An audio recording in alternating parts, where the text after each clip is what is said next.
Good evening, Lincolnshire, and welcome to Lincolnshire Climate Conscious Students Live, the only county-wide hustings that's focused on the environment and tech problems. We're broadcasting here from Skegness Grammar School.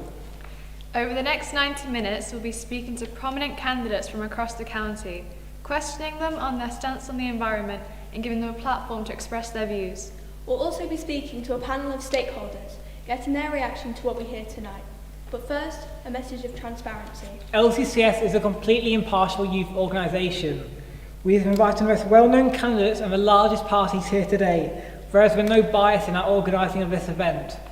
We have received no funding for LCCS Live, and all costs have come out of our own pocket. Our plan for tonight will be to speak to 9 parties, hopefully, in the following order, which are drawn at random: Liberal Democrats, Conservatives, Tusk, Blue Revolution, Reform UK, Suds, Labour, Lincolnshire Independents and Greens. Each of these will be given a minute to say an opening statement. Then we will ask 3 questions that they'll have 45 seconds to answer. The candidates will not know the questions beforehand. Our questions are written by ourselves, our panel and you, the public. Hopefully all the candidates will be here tonight. We've got 6 already going and 3 more, fingers crossed, will be joining us a little bit later on. So it will be a bit of a hit and miss, but let's just keep it going as best we can. After the interviews, all the candidates will be able to debate each other in a question time format. You at home can get involved too, using the hashtag LCCS Live and tagging our pages. You can also use the YouTube live chat function to ask questions and discuss the night's events. LCCS is committed to serving local democracy. Our full transparency statement can be viewed on our link tree. It's in the video description. Now let's open tonight with hearing what you, the good public, have to say. We went into Skegness and asked the public their thoughts on the council's handling of the environment. Let's take a look.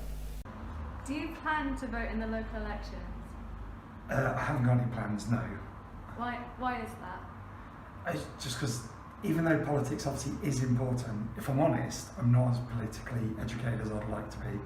And I don't actually know who the local candidates are, really, so I don't have somebody I particularly want to vote for. Do you feel that your local politicians care about the environment and climate change? I don't know all of my local politicians, but I know the last elected one promised a lot of things, and to my knowledge, he hasn't really delivered. So I would like someone who's actually going to. Well, I would say many of them do, but not nearly enough. I think often it's treated just one issue among many, and it's treated as a sort of tick box issue that we do our bit for the environment. Whilst I've seen various statements over the years, I can't honestly say that there's a particular politician that I think does. So no. What more action could be taken? I would like to see stricter fines for people who litter. I would like to see the available bins being empty more often, and I would like more bins. I would say we need to consider the impact of the climate and biodiversity crisis on every action that we do. Everything, every department affected. We had the spectacle of somebody from government saying, I deal with housing, I don't deal with climate change. Everything affects climate change and what we do to the environment around us. There's some initiatives in the area that I am aware of, things like beach care, where people litter pick.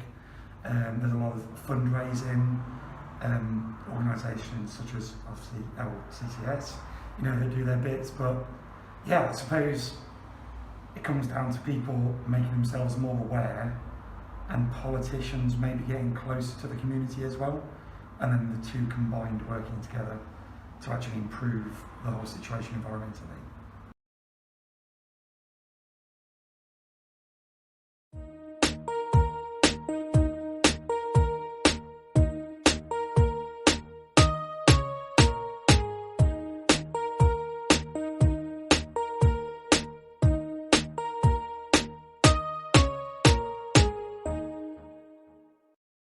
Thank you for inviting me.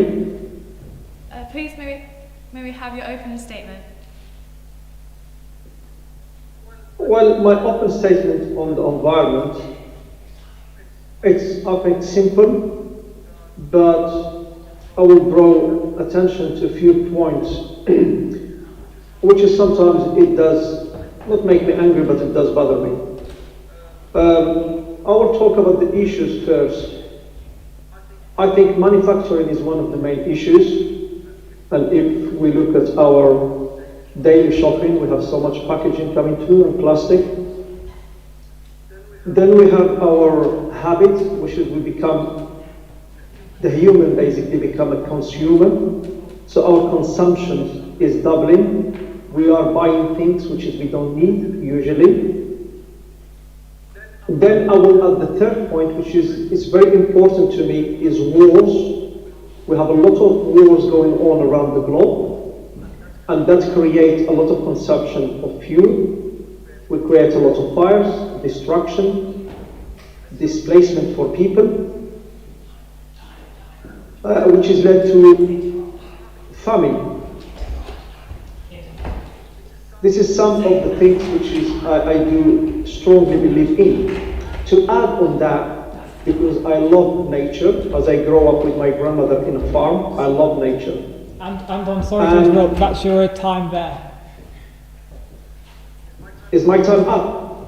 Yes. Yes, sorry for that. Moving on to the next question. How would you... No, okay. Yes? How would you respond to claims that your party is unable to adequately care for the environment when some of your own members don't believe in global warming? Well, we debate in the right manner. I keep stretching the ideas that we have to look our environment properly. We have to plant more trees. We have to have more green spaces. And I do advise, if there is anybody who is probably coming to work, by driving a car is better to walk. And I take myself as an example. I walk to everywhere I go in Boston, because Boston is not a big town. I used to live in London. Well, I will understand if I take the train. But in Boston, I walk to do my shopping, to go to my work, to go as a counselor. So I do advise them to do that. And if we can work all together, I think we can achieve some small steps in making people aware of the danger we're living in. Thank you. Whose responsibility should it be to remove single-use plastic, and what is the County Council doing to combat it? Well, I'm going to tell you from, I think 3 weeks ago, I was walking by Asda, and it was a lot of wind, and I think they have lorries delivering, and all the plastic was shattered around that area. And it makes you think, what should we do for recycling? What should we do as councillors as well? What should we do as a party towards our communities? Because if we keep going the way we are going on now, I think the future, it doesn't look that optimistic. And I think it's time to sit and rethink our policies regarding the recycling and regarding the plastic. Under the Tories, fly tipping has seen a dramatic rise. Citizens just aren't able to dispose of their waste, especially with waste centres being appointment only. How do you plan on combating this? Well, I totally agree with you about the appointments for the tip, and that's one thing which is I raised, I think, on one of our meetings, if I may recall, I think, BTAC, we talked about the environment. I mean, for a person like myself, I work, my wife's works. I mean, I work 6 days a week. My wife works 5 days a week in the education. So we haven't got time to take anything to the skip. We have to book it. We can't, because the skip has a now opening time and closing time. And on Sundays, only the day off you would like to do things and do some shopping. I can't take what I want on Sunday. But then you have to do like this booking system, which is, I think, it doesn't work. I think we should probably open the skip 7 days a week. No restrictions. People who have a bigger waste to throw should pay some, I think, amount of money. And I think we should try it at least and see where we're going to go. Because bear in mind, in Boston, we don't control our tip. It's controlled by Lincoln. So the things are getting, we really appreciate that. I think, more complicated, because if you cannot run your own town, and somebody else running it for you. My time is up. Thank you for that answer. Let's drop in with Nick Parker from Tusk. No worries. Thank you.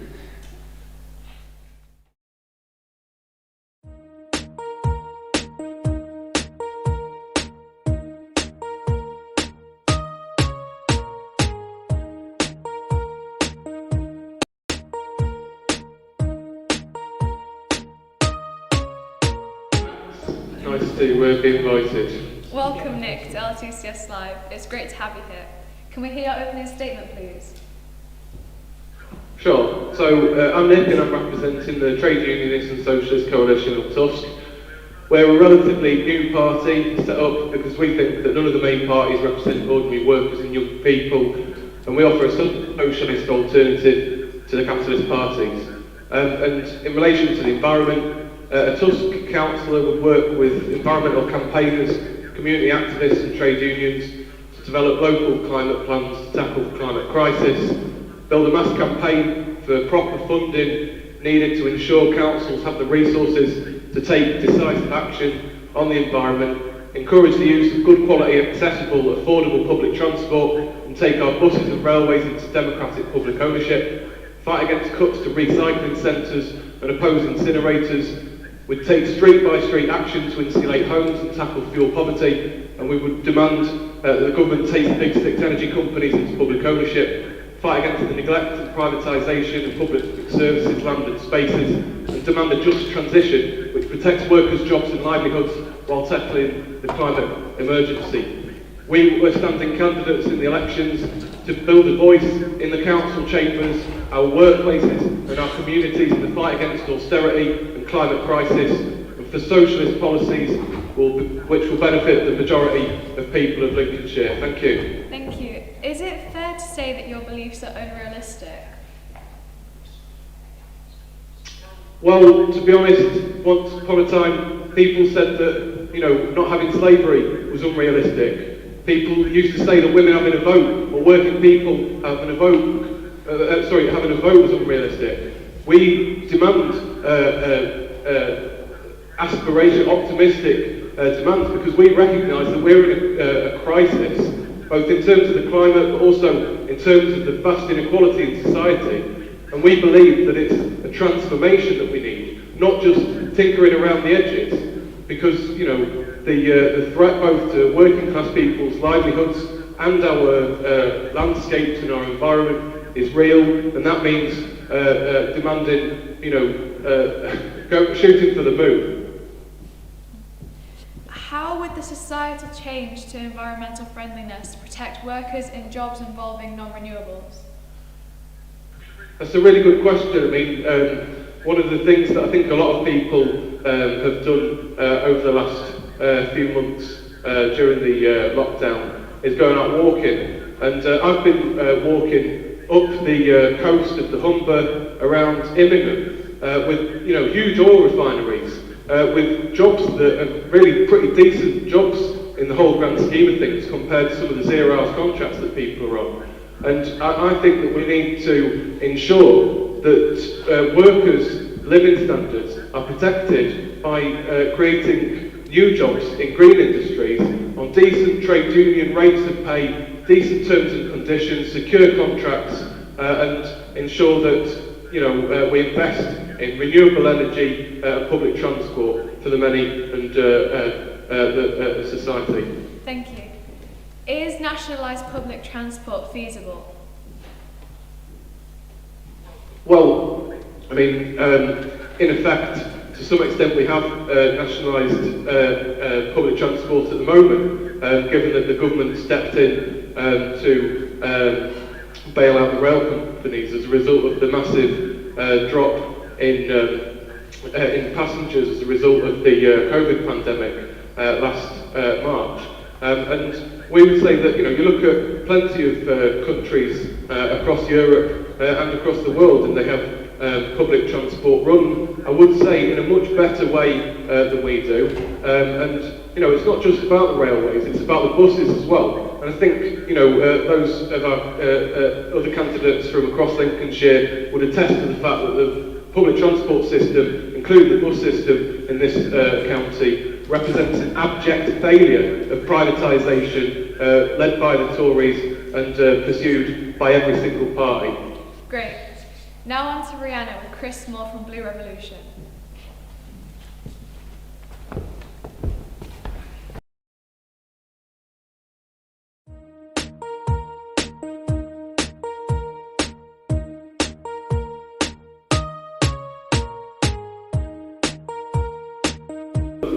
Lovely to speak to you, Chris. Please present your opening statement.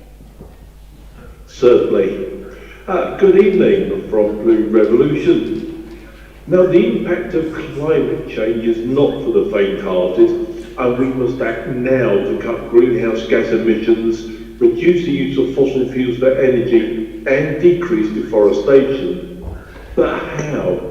The issue goes beyond the confines of our traditional party system, where members or victims of towing the party line, attack and defend stances dominate, and even so-called independents find it necessary to form allegiances with the established parties once elected.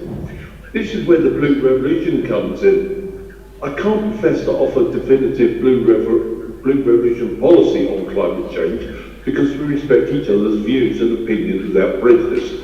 Personally, I accept that others will hold different views to mine, and that's good. That's how true democracy works, through unfettered discussion and people's participation. Hence our strapline for the people, not the party. This is how real progress towards correcting climate change can happen. As Greta would say, take notice of the science.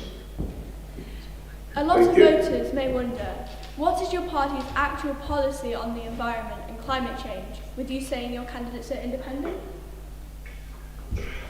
Our policies are dependent on the people who would like to vote for us, so I speak from a personal perspective here.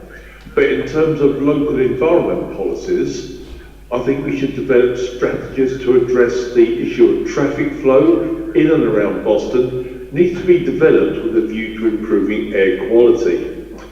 Secondly, Lincolnshire is an ideal county for developing, introducing and expanding electric vehicle use in order to improve public health.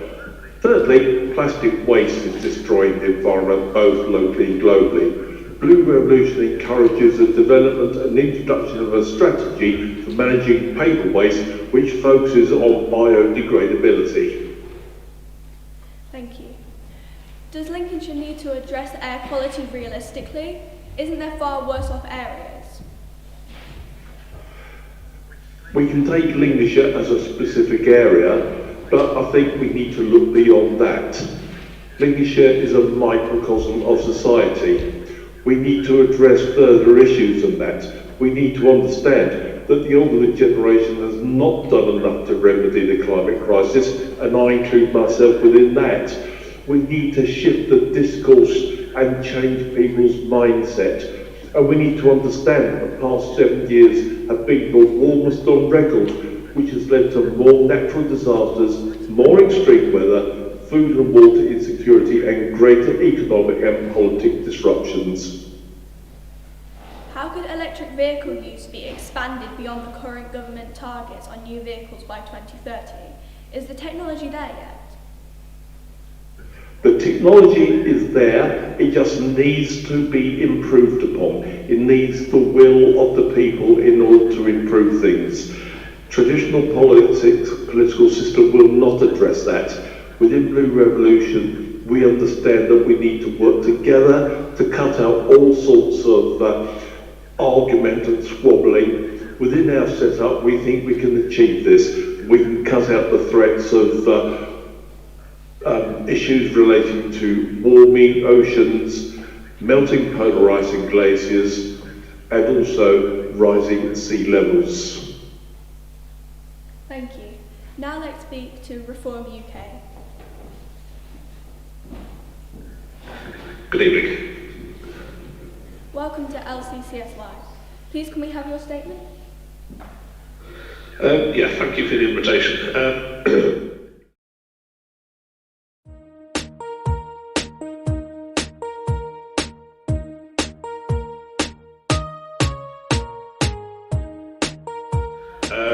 Should I be elected, I'm going to be looking to provide extra provision for cycle lanes and cycle training for adults to encourage an alternative to travel by car. This helps cut down fuel use, reducing pollution, gets people healthy as well. I'm also going to seek to increase the number of electric car charging points around the county. It's woefully inadequate at the moment, so there needs to be a lot more in order to encourage people to buy electric cars. They're fantastic machines, one day I'll even be able to afford one, but not today. Lastly, I want to make sure that the existing nature reserves around the county are fully funded, kept funded, and any future ones have some funding as well, because they're lovely, lovely places to live. Not changing the world with my policies, but that's it. Thank you very much. Thank you. One of your candidates in the county has climate change skeptic in one of his social media bios. Do you and your other candidates believe in climate change? I haven't got a clue. I don't know what most of them believe in. We're a witless party at the moment. I'm sure there's a variety of opinions. I very much doubt anyone denies climate change. The only question is whether it's the scale and severity of the climate change that's going to happen, and what we do about it. I know you mentioned nature reserves before, but is maintaining the current funding for nature reserves enough to tackle climate change? Nature reserves are part of the environmental policy. It's not all about climate change. There are other things to worry about. Surely more needs to be done to tackle climate change than the policies you've suggested. Probably, but I'm standing for county councillor, so I'm not going to change the world as a county councillor. I could do a few little things here and there, but much as I would love to be supreme dictator of the world, I'm not, and so it's a bit silly to give all these high and mighty goals when you stand for the county councillor.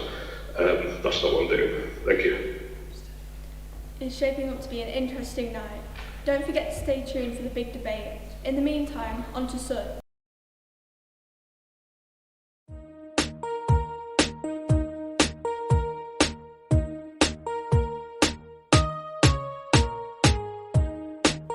Due to unforeseen prior circumstances relating to their positions in the Skegness Town Council, all SUDS candidates are unable to take part this evening. However, they were able to do so in a pre-recorded form for the interview segment.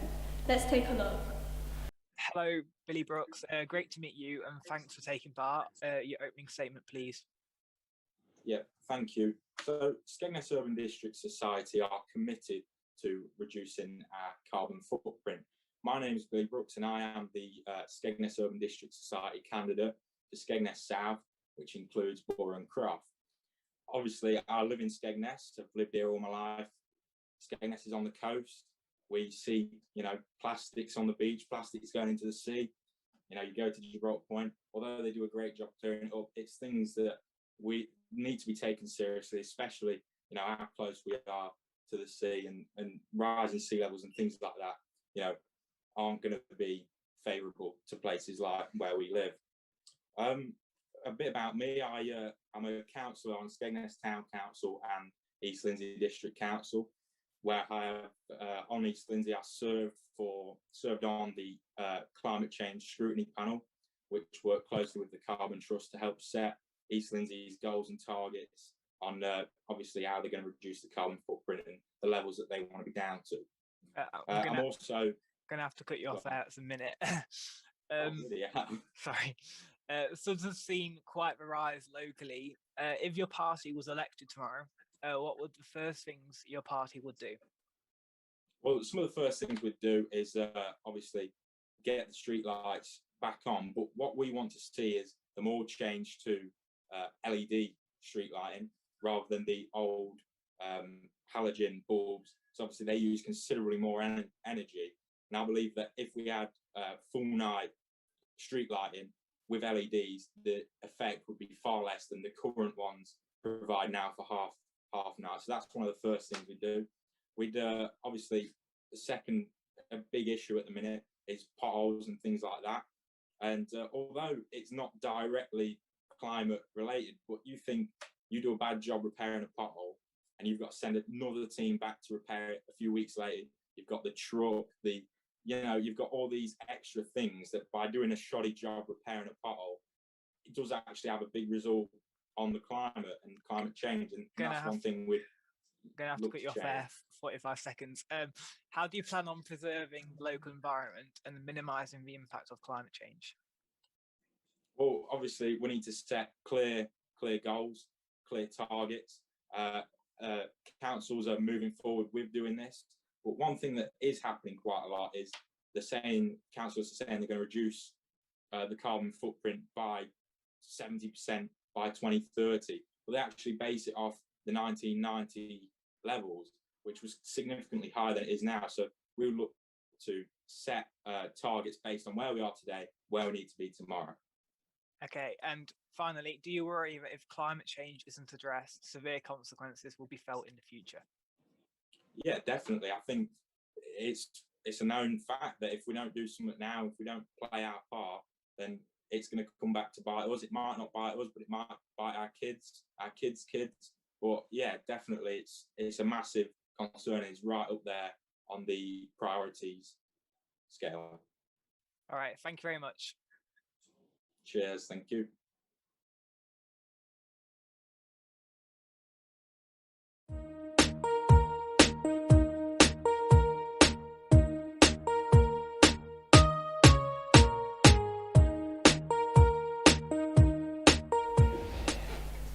Hello, Rob. Can we please have your statement?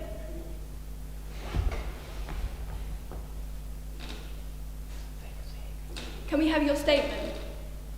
Sorry, certainly, yes. My name's Rob Parker. I'm leader of the Labour group on the County Council. I think what I want to start off by saying is that we've been pressing for the County Council to move faster, quicker, over a period of time. 2 years ago, we put up a proposal forward that Lincolnshire County Council should be carbon neutral by 2030. The Conservatives said no, and it's now 2050. They think that's sufficient time.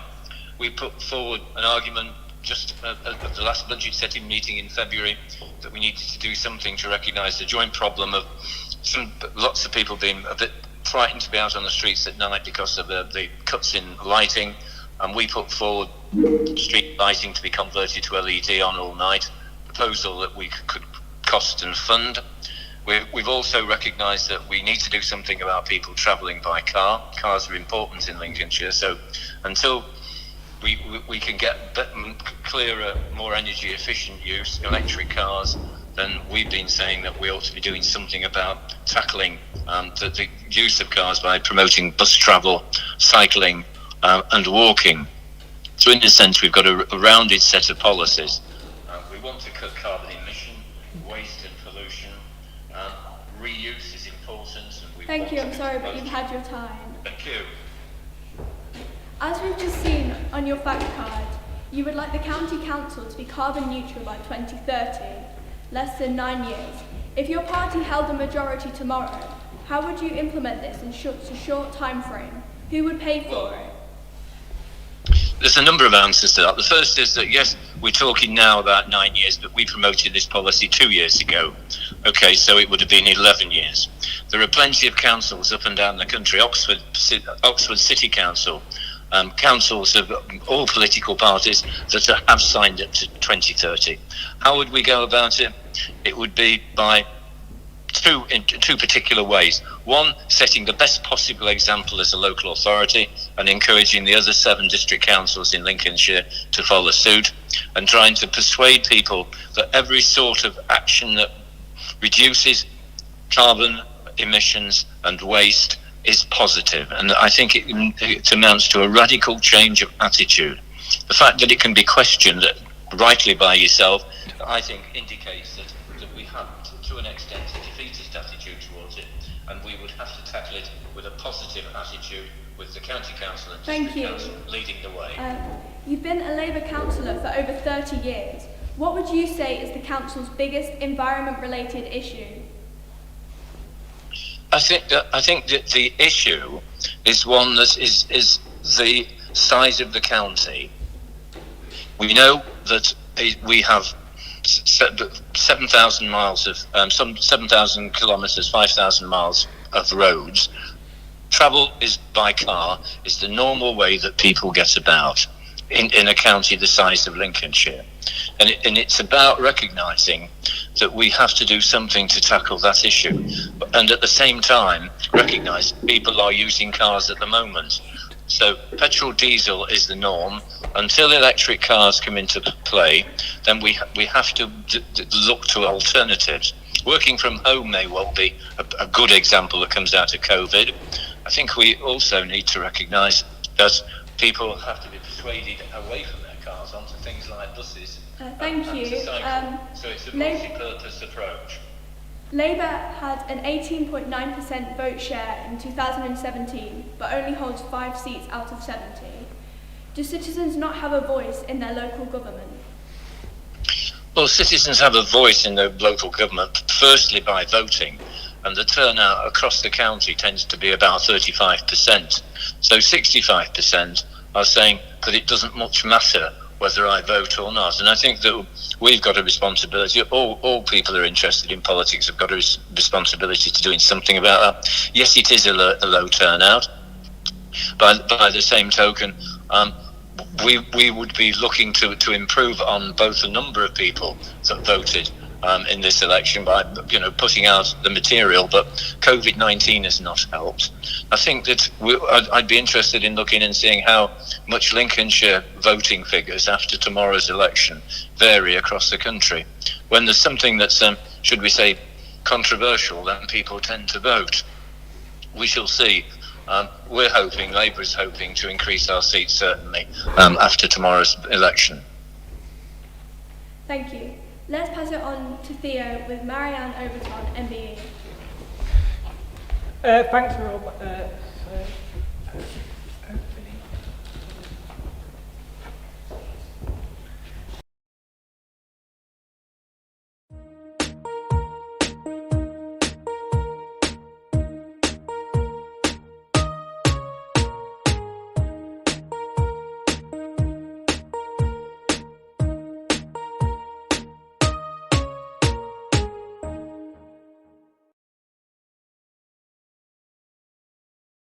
Resolved. Can we have your 1 minute opening statement, please?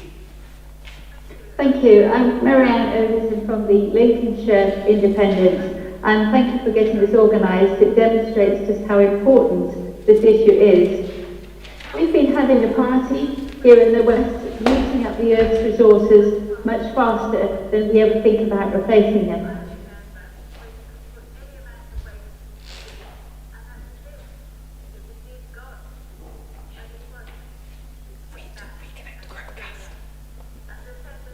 The air. There was a time when you make a taller chimney, and that's fine, it's gone, but it hasn't. And now I'm really shocked to find that we have schools where children are not allowed to play in the playground because the air is poisonous. What have we done when we are actually poisoning the air our children breathe?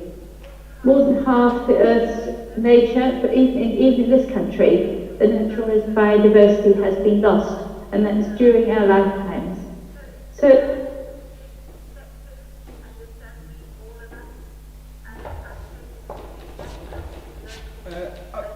Sorry to interrupt, Marianne. We just had a quick technical problem. It appears you just disconnected up on the screen.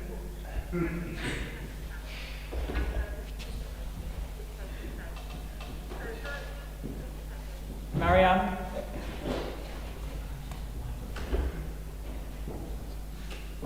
We're just getting a quick technical problem all resolved.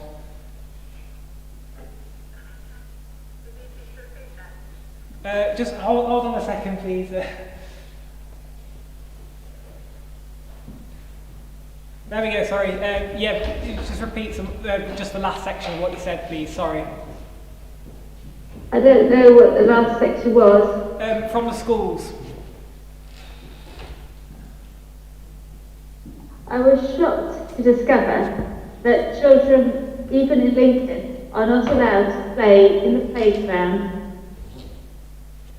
for any length of time because the air is poisonous. Not working. It's working. So moving on to the questions, your party has been critical of wind farms. Your own website says it's harming Lincolnshire's greatest asset, its countryside. How can you justify this in a climate emergency? That's a very good point. we have a huge amount of wind turbines already in place. What's wrong is putting all your eggs in one basket, thinking this is the only solution. That's a big mistake.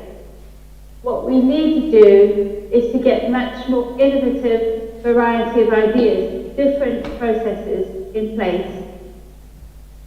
And there is a huge amount of technology coming forward. We just need to use it. Great. Lincolnshire has the third lowest tree covering percentage by county within the UK, which is only 5.67%. Do you plan on increasing this if elected tomorrow? Absolutely, that's a no-brainer, along with the LED lights. It is our group that actually introduced the climate emergency motion into North Kesteven District Council successfully, and that has changed all of what we do.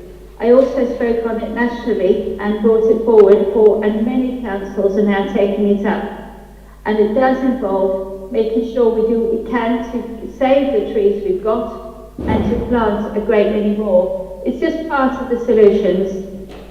We also need to make sure that we've less pollution, and that means less car travel, more public transport, actually less travel, and less use of the Earth's resources. Okay, and finally, what's your party's plan for restoring biodiversity? It's vital that we create more biodiversity everywhere. Absolutely right to support wildlife areas, and indeed I run a wildlife group myself where we encourage children to enjoy the environment so they want to keep it in the future. But also we have to think about it everywhere. So when a building is going up, where is the biodiversity? Are we going to wait till they have a handkerchief garden or a window box? We do need a process where biodiversity is created on-site wherever possible, and if not on-site, then off-site, to make a balance, to put the balance back. And that's what needs putting into place for every single development, and including solar panels. How come we're not putting solar panels on every new roof? What's the matter with that? There's so much more we can do. Sorry, thank you very much. Finally, we should be able to go to Matt Parr in a second from the Green Party.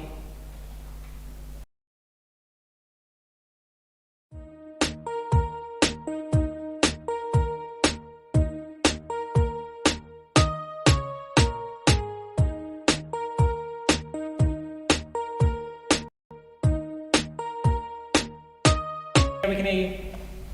Fantastic, so maybe start. Evening, Matt. I'm sure everyone would like your opening statement, please. Yeah, so Lincolnshire is a low-lying county which has the most to lose from rising sea levels and climate change. A global rise of 3 degrees Celsius puts huge areas of farmland and tens of thousands of peoples and homes at risk from flooding. Climate change causes extremes in weather with more intense storms and flooding, but also more water shortages and droughts. Lincolnshire County Council is one of the councils which voted against declaring a climate emergency last year, instead building a large road infrastructure project, as well as potentially allowing drilling for fossil fuels in the Wold. Lincoln City Council plans on putting over 3,500 new homes in an existing flood. This is not taking the climate emergency seriously. Now, we can choose to be reactive to climate change and try and pick up the pieces when things go wrong, or we can be proactive and protect our future. We need to make the changes to create more sustainable house building, use renewable energy sources to reduce emissions, and rewild our ecosystems to store the carbon in the ground. So now we've just seen it on your fact file, you guys have a lot of aspirations. How will you plan on implementing all of these combined, especially in a traditional area like Lincolnshire? That's a really good question. Well, I already work in the environmental sector, so I've got a good understanding of what it takes to sort of rewild and store carbon in the ground. Some of these things can be raised at a higher level to try and encourage developers to build sustainable green homes rather than just allowing them to maximise the footprint and get as many houses into an area as possible. Okay, the Greens are typically against nuclear power, citing it as being dangerous. Many see nuclear as being the solution to climate change, though, especially at a wide level, due to the energy supply needed. Do you agree with your party on this? Anyone who watched that Chernobyl programme, which was an excellent programme, would understand that nuclear is not a good idea. The downside for when things go wrong and humans make mistakes are catastrophic. I think solar panels are the way forward. The energy is there, they're much more efficient, the price is right, and we should be demanding all new buildings have them set a standard, but we should also be retrofitting all council buildings with solar panels and then using the savings from that to then encourage private owners to then do the same. Okay, and as your fact file states, you would like to build more sustainable homes. Personally, I live in a carbon neutral house, and this, as my family knows and my parents know, who I'm sure are watching tonight, this is incredibly costly. Is it realistic to expect people to want to pay a considerable amount extra for sustainability with houses being so expensive already? That's a really good question, but then what price does it cost to deal with a metre sea level rise across Lincolnshire? What price does it cost to rehome people that are living in Boston and Skegness when a metre sea level rise kicks in? I think the costs for mitigating and moving climate change refugees will far outweigh the costs of slightly more expensive properties. And maybe that's something that we need help with. Okay, great. Thank you, Matt. And thank you to all the other candidates so far. Would you just like to reiterate that Ralph Pryke and who was the other candidate I forgot? I'm sorry. Ralph Pryke and sends his apologies due to internet issues. So when we go to the debate segment after our panel, it will just be the 6 candidates we've had on the Teams call, I'm afraid. But over to Claire with the panel. Thanks, Theo. I'd like to introduce you all to our expert panel. Victoria Hoare is a local eco-activist. Roberta Bray coordinates Plastic-Free Sleaford, and Ryan Lovett runs Clean Lincoln Everywhere and Now. Welcome to you all. Victoria, let's start with you. How are things looking with the candidates so far? It's been interesting watching the candidates so far. They've all had some really good things to say, and it's really good to hear that the majority of them want to make some changes. They've all stated things like the roads, energy, street lights, and I've heard a lot about people wanting to do things, but not a lot about how they're going to do it, which is a real shame. I've also heard a lot about they want to change people's mindsets, and I feel as county councillors, they should be the ones setting the rules and not putting it back onto the individuals themselves.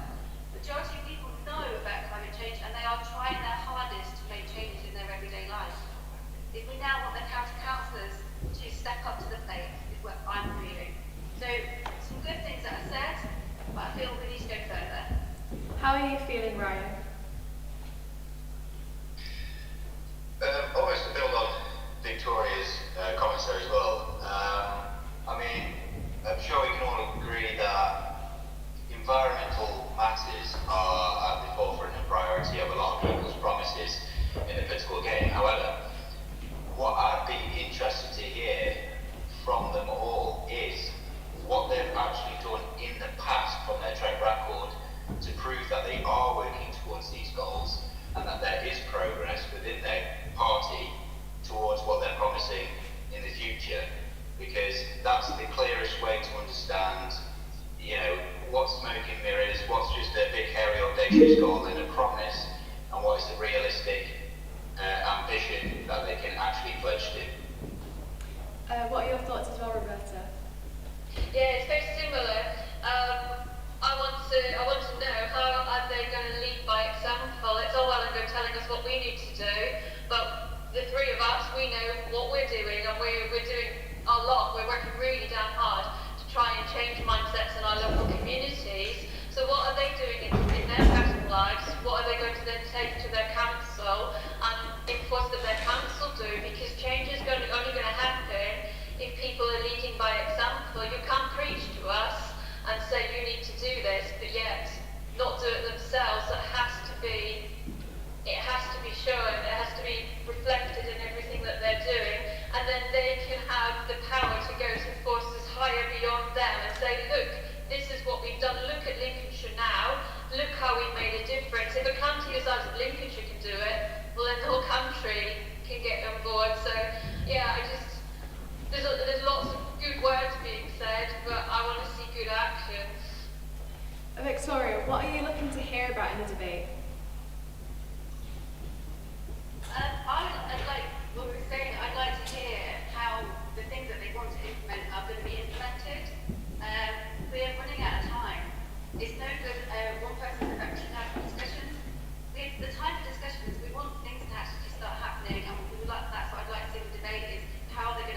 would you like to end the debate, Roberta? Oh, I just had a really good idea there. Where's it gone? I would like to know how we are working together and treating it as if even if you don't believe that this is an emergency, lots of us do, treat it like it is an emergency, and if we get everything done ahead of time, brilliant. What have we got to lose? Don't sit back and go, oh, well, it might be a problem, maybe we've got an extra 20 years than what the government or whoever or the scientists are telling us. No, do it now, because there is no time like the present. Yes. And you, Ryan? I think I'd just like to hear a transparent answer in terms of admitting that this will be an extremely difficult journey to be able to get to this point, and being honest with that, but at the same time then being honest with how they can actually get to it in a sensible, logical way. Because it will take, it's one of the biggest problems that we face as a world, and it won't be easy. So being able to just say we're going to do this, we're going to do that is really easy to do, but to actually be able to make the general public believe it with a strategic plan is something that I would then buy into. Thank you for that. Now let's head over to Theo for the debate. Good evening, everyone, and welcome to the LCCS live debate. I'm joined by all of our, 6 of our candidates. We did have 9 candidates originally planned. Obviously, we have Robert Parker on the phone as well, but unfortunately, tech hasn't been on our side tonight. I just want to send our apologies to anyone who's looking out to hear from any particular candidates. And if there's been any problems with the stream on your end, like I know, for example, the audio in the previous segment was just not perfect. So from everyone at LCCS, we apologise. But anyway, let's move on to the debate. The candidates will be asked to collect a question that's been submitted by members of the public live in our YouTube chat. They will have 30 seconds to answer the question, which we'll go through in a random order to each of the candidates. And then after that, they'll be allowed to respond to each other's points. And don't forget, this is your part to take part in LCCS Live. So please submit your questions in the YouTube chat. I can see them right up here. So without any further ado, many of you will be aware of the oil drilling site in Biscathorpe. Amanda Sotheby from the SOS Biscathorpe campaign would like to ask, what are your thoughts on this? Should it be allowed to go ahead or should it be scrapped? And I'd like to begin with Matt Parr, please. Hi there. I completely believe it should be scrapped. We should be keeping fossil fuels in the ground. We have other options. We have solar panels, we have wind turbines. There are plenty of renewable options out there that provide alternatives to this. And frankly, I find it absolutely crazy that they're even considering this. Okay, Marianne Overton, can we get your thoughts on this, please? Thank you. I didn't hear the question. Sorry, could you put it into first? I can say it again. Many of you will be aware of the oil drilling site in Biscathorpe. What are your thoughts on this? Should it be allowed to go ahead or should it be scrapped? Thank you. Yes, I sit on the planning committee and I have voted against. And it is quite difficult. If I say now that I would always scrap it, I won't be able to be on the planning committee again. So rather than just campaigning, I've actually been part of that decision-making process. I do think it's really important that all of these things in principle, let's just talk principally. In principle, it is quite clear that we have got to move away from fossil fuels and make sure that we get all kinds of renewables much better in harness so that they're actually functioning efficiently. Marianne, sorry to interrupt. Can we go on to Nick Parker from Tusk to get his thoughts on this? I think it's been an absolute inspiration to see the role of anti-fracking campaigners across the country fighting against fossil fuels. And I think that it's really important not just to show solidarity with anti-fracking campaigners, but also demand decent jobs for those people who work in or attempted to work in fracking sites, so that they've got no pull towards wanting to work there, and to undercut this sort of divide that I think exists between the environment and living standards. Okay, can we hear from Ben Jackson from Reform, please? Hi, yes. I have heard about this drill, but so I would actually need to know a lot more about it before I condemn it to hell. And I'm not going to say no to it just because it's oil. I think it's rather naive to suggest that all oil should just be got rid of entirely. We need to be a bit more sensible than that. Okay, and can we go on to Anton Danny?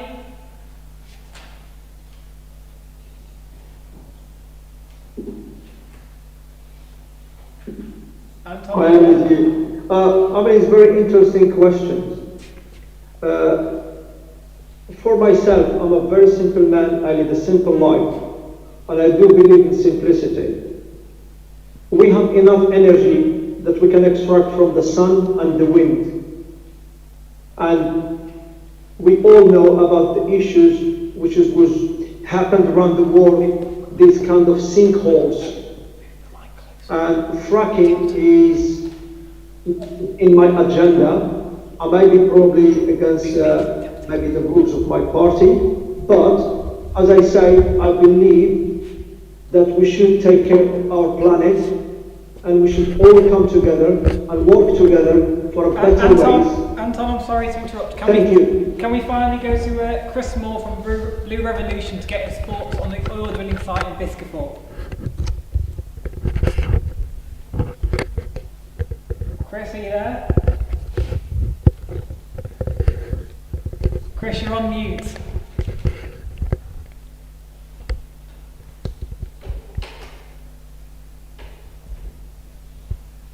Chris? We can't hear you, Chris, I'm afraid. So, do any of you candidates would like to respond to any of the others? Marianne, do you have anything else you'd like to say as a follow-up? Generally? Yeah, just generally. Yes, yes, I think it's very important that we actually focus on these issues and not forget. It's our group that's put this forward at our district council and supports it nationally, and indeed I'm also a spokesman on the European Council of Councils, 130,000 councils there, and it's important to have a global impact. So all the group and what I've heard today is really useful. We can put that forward both nationally, as we've got COP26 coming up, and also internationally. So well done, and I look forward to seeing much more done. And I did ask also what we did in practice ourselves, and just to say I've done 17 years of biodiversity research expedition. Okay, Matt Parr, do you have anything else to add on the Biscafort subject? Yeah, I mean, I'm a little bit shocked by what Ben was saying about sort of refusing to condemn and keep fossil fuels in the ground. To sea rise within 80 years, you imagine how hard it is to keep rivers draining with an extra metre of sea level rise. You're going to have to pump the water out. It's just such a big issue for our area in Lincolnshire because it's so low lying. I just find it sort of crazy that there's so much at risk, so much at stake. Why would you want to keep fossil fuels in the ground? Can we move on to Ben just to respond to that? Sure, yeah, absolutely. I mean, to have a clean environment, we need a wealthy country. We need to be able to afford research into technologies that are going to improve things. For example, research into carbon scrubbing, where we can actually take carbon out of the atmosphere if we feel it's too much. I believe this technology is already out there. But if we just keep all our resources in the ground and say, no, we're not going to use that, even though if its return on energy invested is really high, it could be quite profitable, it could make us wealthier. it would be naive just to say, no, we're not going to do that. Let's have a nice, expensive windmill instead, or something like that. No, ridiculous. You've got to be sensible about these things. Carbon scrubbing technologies are coming. And the question I would actually ask to everyone, including the expert panel, is, because I've never heard this, we all say there's too much carbon in the atmosphere. I've never heard anyone tell me what the correct level should be. Should it be pre-industrial levels? But pre-industrial levels caused glaciation periods of hundreds of thousands of years. We're in an interglacial period right now. That's what pre-industrial carbon levels did, so perhaps we need it higher to stave off being under a mile of ice. He says a metre of water. What if a glacier mile high comes over on top of us? You know, that happens historically. 20,000 years or whatever the interregnum period is. So tell me, how much carbon should there be in the atmosphere first? And then we can also discuss things like carbon scrubbing. Mick Parker from Tusk, are you able to respond to that in any way? Wow. That's all I can say really. Wow. I mean, talk about the Emperor Nero fiddling while Rome burns. You know, we need state action, decisive action to achieve a just transition away from polluting fossil fuels that are a massive sort of profit maker for big business, and we need to have state investment in renewable energies to deliver decisive action to both tackle the climate crisis, defeat fuel poverty, and create a decent standard of living for people with decent jobs. So really don't listen to the idea we need to have more fossil fuels in the air. Can you answer my question on the amount of carbon in the atmosphere? Sorry, can I come in on this, please? Sorry. Really interesting piece of work came out recently talking about government's own research that shows that only half the people in Britain accept that human activity is the primary cause of climate breakdown. And I think, obviously, Ben fits into that category. I always think, with scientists, if the vast majority of scientists agree that climate change is anthropogenic, human caused, why on earth would you, as a non-scientist, go against those strongly held professional opinions? What's the point of having a big scientist if you don't believe what they say? Okay, can we just move on, because I'd like to hear what Anton, Danny and Chris Moore have to say on this. So can we begin with Anton, please? Thank you. The only thing which is I picked from Chris, and it's nothing against Chris, is when he talked we can be a rich country. When we talk about richness, it always strikes me how greedy we become. We only think materials, being rich, and that's one of the main facts destroying our planet. We have to live normal. We don't have to be rich. And by being rich, we exploit more things and more things. We are fighting the Brazilians because they are killing the jungle in the Amazon. But in the meantime, our country is one of the main customers of Brazil, buying meat from the Brazil. So we can see where we're going. We don't have to be lavish and rich. We can only think for our well-being and our future as a human being. And that's my philosophy in life. Thank you. Okay, and can we just move on to Chris Moore? Chris, can you please unmute this time? Hopefully we might be able to hear you. Chris, we can't hear you, I'm afraid. Can you just check that your mic is unmuted?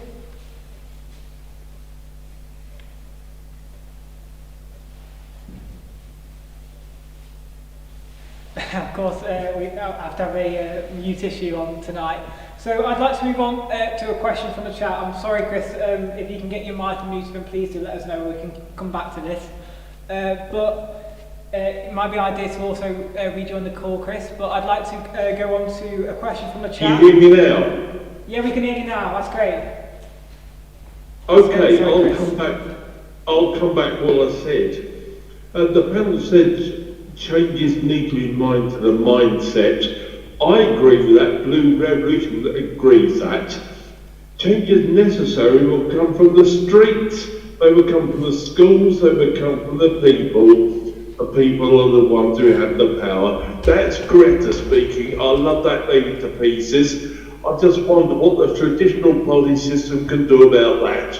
Thank you. Okay, and I'd like to move on to a question from the chat now, please. This is from the user Ed Franster.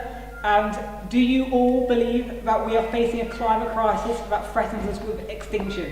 If so, how would you persuade the council to declare a climate emergency and act on it? And I'd like to go with Chris Moore again on this.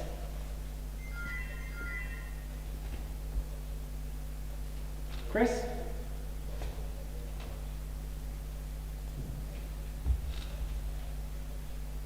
Chris, can you hear me? Hello, yes? Yes, sorry, can you, we've asked you to just respond to this question from chat, which is, do you believe we're facing a climate crisis that threatens us with extinction?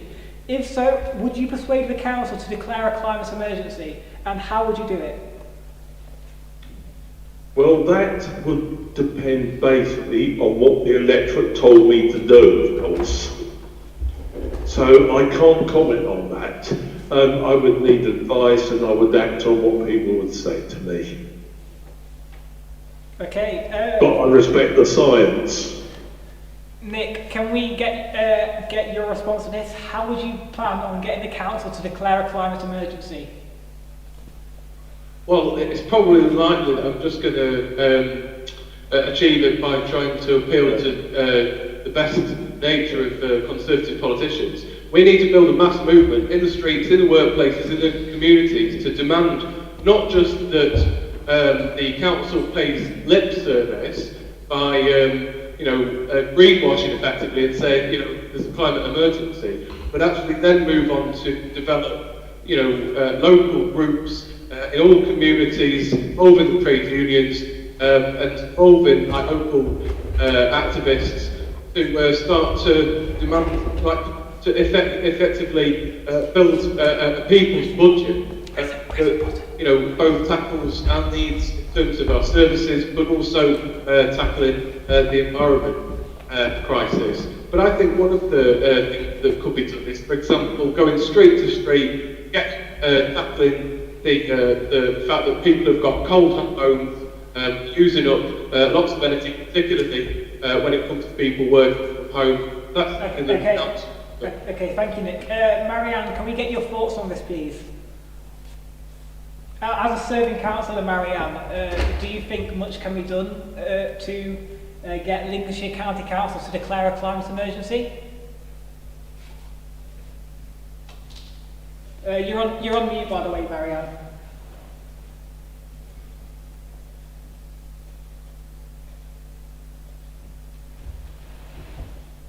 We'll come back to Marianne just to get her thoughts on this. Anton, Danny, you're also a serving councillor. Yes. You're a serving councillor of Boston. I was there when Boston Borough Council declared a climate emergency back in start of 2020. So can we? Well, if you're elected, I think we do. If you're elected to, there's a lot of echo. Sorry. If you were elected to Lincolnshire County Council tomorrow, Anton, how would you plan on implementing a climate emergency there as well? I am a man who believes that if I get elected by my constituent and by the public, I will serve the public. If the public wants me to take something forward, I will, and I will not hesitate 1 second. We are here to serve the public. We are not here to serve our own selves. That's all. Thank you. Okay, Ben Jackson, would you plan on implementing a climate emergency at all? No, I would not. No. I would need to be convinced that a climate emergency is actually in progress. And unfortunately, the people who tell me it is, I don't really believe them very much. They're not very convincing. If you deny, there is one, instead of talking to you and saying, giving you stats and whatnot, they call you a denier, equating you Holocaust deny, of course, because that's where the disgusting phrase comes from. And they say, look, listen to the science, 97% of the scientists, and then we know that 97% has been debunked several times. Convince me. I do believe, despite what Matt Parr said about me, I do believe that human activity has an effect on the climate. I do believe it's we need to look at it, determine what it is, determine what to do about it. I don't believe in making poor people poorer just because we have a new green religion and we're now worshipping Gaia instead of God. Thank you. Okay, Matt Parr, on to you. Yeah, I believe climate change is real, and I believe that we are in an emergency. Do you know what I'd do? I'd sit them down and show them the projected flood modelling with a metre sea level rise, and I'd show them that, I don't know, 4/5 of the county is underwater, and I would explain to them that, yeah, that's projecting 80 years in the future, but what would it be like in 40 years in the future with half a metre sea level rise? I think there's some incredible shocks coming to people that live in Lincolnshire, and I think we need to start addressing it now. We haven't got time. Okay, Marianne, can we come back to you? Fingers crossed, hopefully you've got your mic unmuted for this.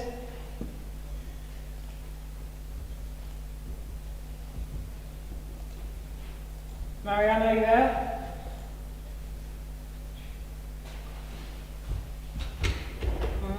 Have you looked at the chat, Marianne? She's saying, What's she apologies, saying? have to go. I think she has left. Okay, right, that's unfortunate. Okay, we'd like to move on to another question. The Conservatives were the only party to acknowledge the importance of recycling and plastics within their fact file. Do the other candidates recognise this, and how have they planned to combat the issue? I'd like to begin with Nick from Tusk on this. Well, can I just ask first and foremost, can all of the other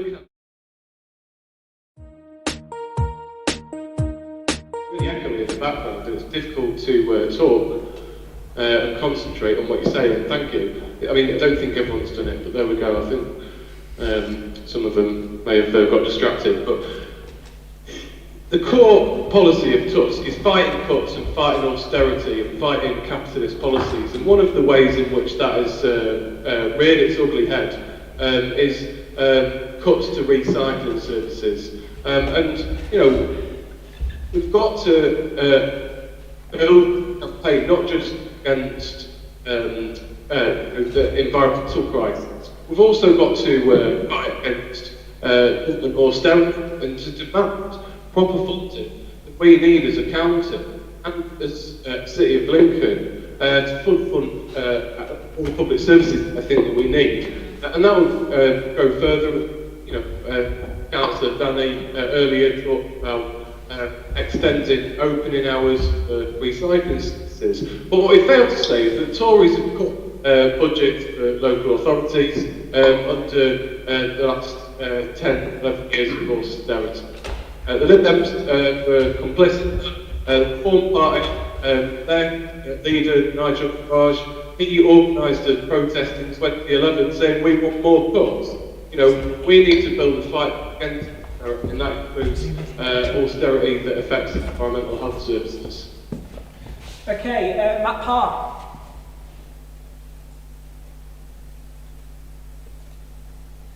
Matt, you're on mute, I believe. Yeah, so we're talking about plastic and recycling, aren't we? And I think, for me, education is key. I think education is key with the climate change, obviously, but a lot of the plastics that we have that are damaging our marine ecosystems are coming from river systems. We need to be looking at educating the young, but we also need to be working with partner organisations, which there's fantastic ones out there. There's a group called River Care that looks after our rivers, sponsored by Anglian Water, that take a lot of the litter out. And I think we all need a bit of personal responsibility, but also some corporate responsibility. McDonald's, if I can find McDonald's wrappers in the river, then why aren't McDonald's paying some sort of mitigation and contribution to help us tackle this issue? Okay, Chris Moore from Blue Revolution. Yes, I'll tell you what, it's so interesting to hear the main parties just chucking things back and forward. What we need to do is to get an absolute organisation between us all where we can sort of get this thing sorted. We don't need this attack and defend politics. It's ridiculous. Blue Revolution can see right through that, and we will maintain that to the end. Thank you. Okay, Ben Jackson from Reform. Thank you. Yes, I really dislike plastics. I think they're terrible for the environment, terrible for, as I agree with Matt Parr, in fact, in many things he says. How would I tackle this as a county council candidate? I'm not entirely sure how much power the council has, but whatever we can do to encourage paper packaging for local businesses, I don't know, maybe give them some kind of tax relief or something like that. If we could do that, I would like to do that. Yeah, I don't have much more of an answer for you because I haven't thought about the issue very much. But yeah, anything we do to lower plastics is good. Okay, and finally Anton Dunny from the Conservatives. Thank you. Well, I stated before on my statement, manufacturing. I think the government should take time and sit on the table and talk to the manufacturing industries about the packaging. That's one thing. Now, no one will deny that we're sitting in a room, and if we look around ourselves and look how much plastic we have around ourselves. So I think we should start from ourselves and teach ourselves, and I do agree with Matt. Education, we should teach kids at young age how to respect the environment, how not to use as much plastic as we can, because everybody uses plastic, everybody throws plastic, our shoes is made out of plastic, sometimes our jumpers is out of nylon, which is made out of sort of plastic, so the plastic becomes a part of our life. And it's sad sometimes to see on TV a seal with plastic ring around his neck. That's how worse it has got. I think we should all work, as Chris stated, we should all work, not making these debates on environment political, but we should be more human and work with each other to tackle these issues. It's us who can tackle these issues, not the politics. Thank you. Okay, I'd like to move on to our final question in the debate segment. Rising sea levels will affect Lincolnshire more than most counties within the UK. Not only are we likely to lose thousands of homes, but we will also lose much of our valuable farmland, according to the latest IPCC research. What do the candidates suggest that we do to prevent this nightmare scenario? I'd like to begin with Nick from Tusk.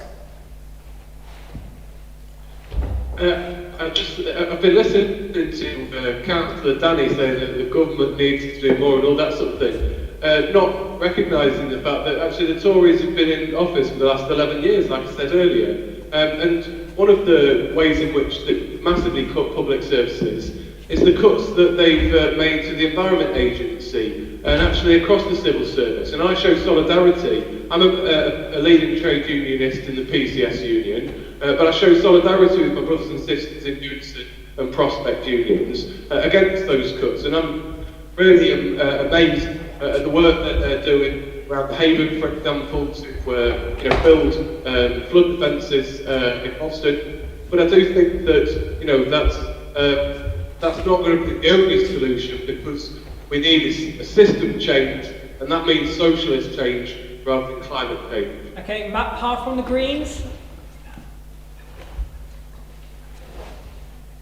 Matt, you're on mute.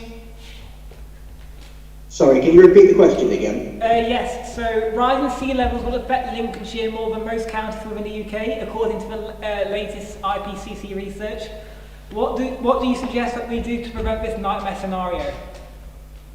Completely agree with everything they're saying. We basically need to make action now. We haven't got time. So the suggestions I was making about retrofitting existing council properties with solar panels to wean ourselves off fossil fuels, look at sort of ecosystem services and how we can store carbon in the ground.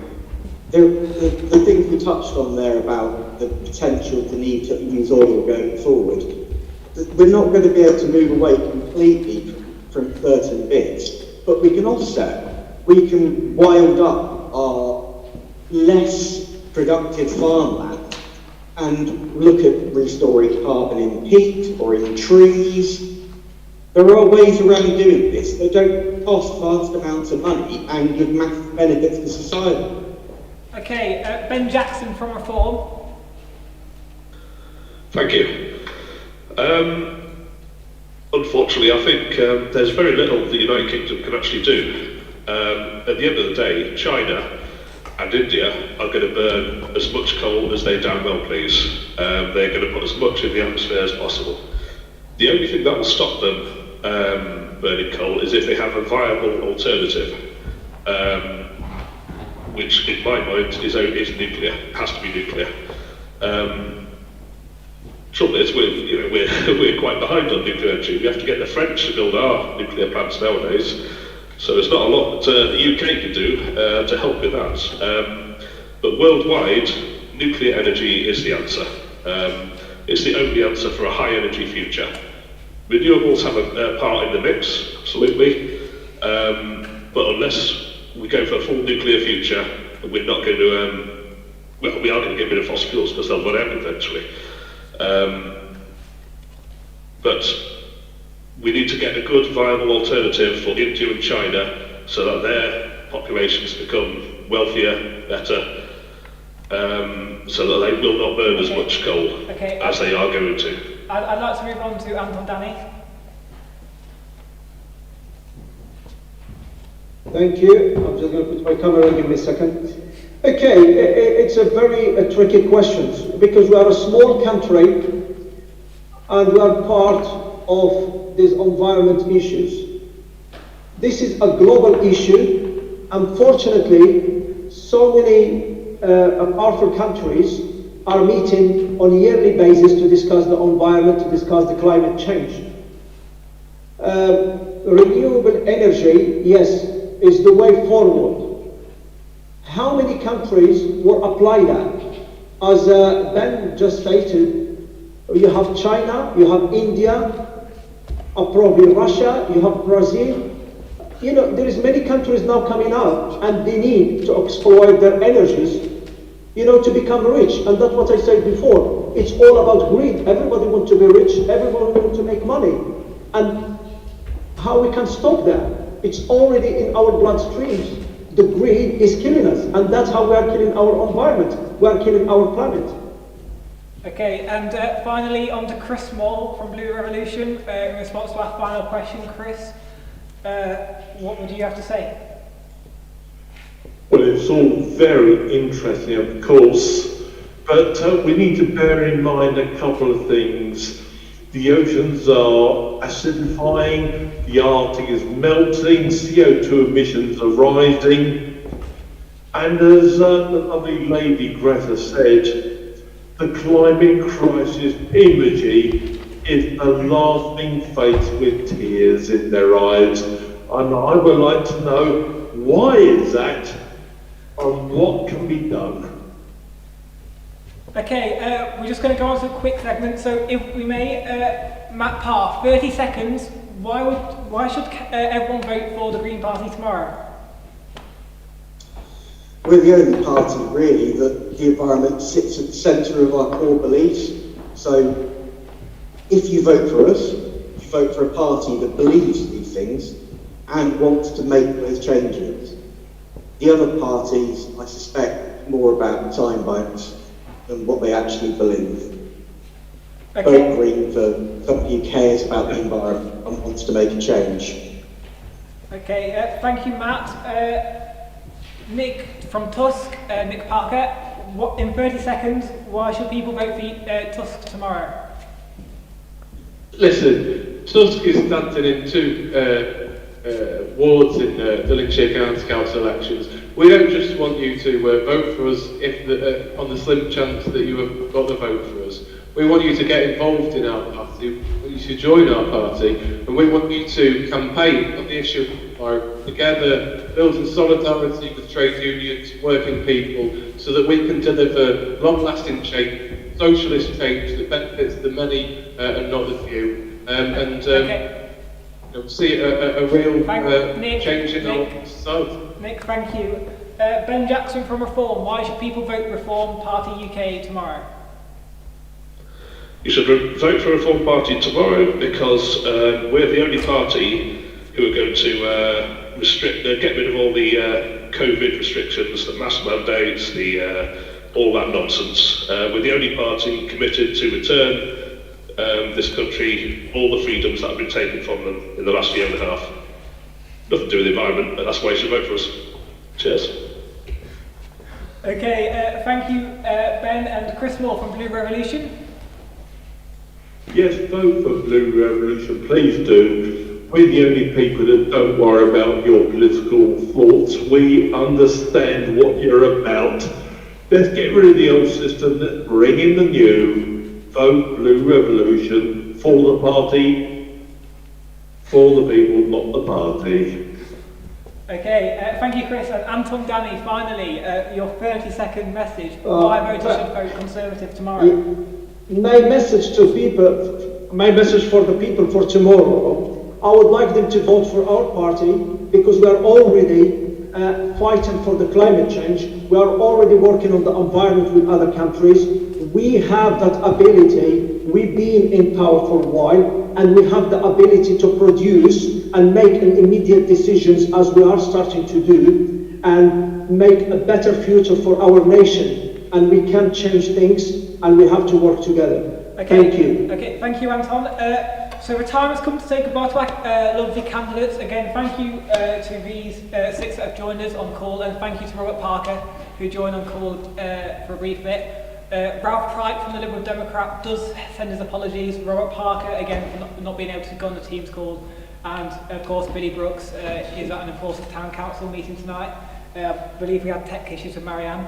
So I'm just going to hand over to Rihanna for the panel's final thoughts on the debate. Rihanna. Hello all, what did you all make of the debate?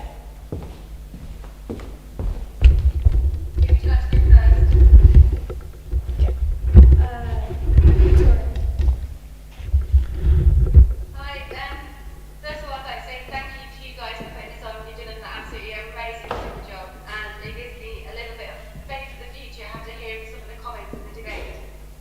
It's a little bit worrying that we've got people standing for councillors that don't seem to understand the science or won't accept it when it's 95% of scientists agree that we are in a climate emergency. That said, there was some really good positive things on what they want.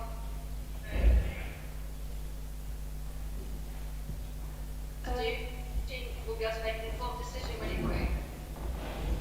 Thank you. And Roberta?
writing litter or do whatever it may be, writing support for that they would support them a bit more, and that would have been good. But at the same time, it is good to hear people talking about these issues because they are very important, and I just look forward to hopefully seeing these acted upon.